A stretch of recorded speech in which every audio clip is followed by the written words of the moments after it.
Final year exams are yet to be held in all universities across the country. The UGC had earlier said that if the period of lockdown progresses, the examinations can be cancelled. But later, by issuing the revised guidelines, it was said that examinations will be held in the month of September. 31 students had filed a petition in the Supreme Court against this decision of the UGC, but the UGC is not taking the name of changing its stand on it. At the same time, students are demanding that the exams be cancelled.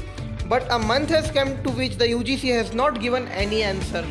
Students said that we made every effort. Complaints have been filed in PMO, Twitter trended, wrote a letter to the Ministry of Education, but no response was received, after which we have approached the Supreme Court of India. In the court, we have challenged the UGC guidelines of 6th of July, demanding the cancellation of examinations and awarding degrees to students on the basis of performance in previous years. Students told that the first hearing of our case was held on 24th of July, after which the matter was adjourned for the first time.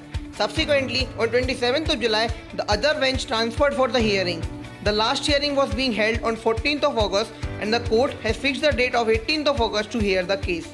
The case is being prolonged in the court. At the same time, the university is playing with our life and ignoring the corona cases and conducting exams arbitrarily.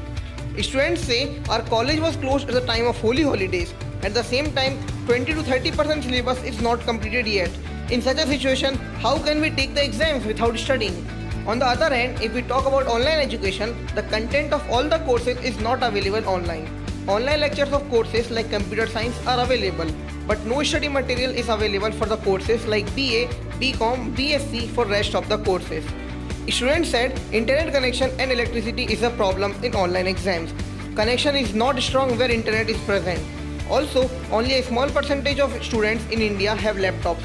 On the other hand, if we take offline examinations, the risk of the infection may be increased.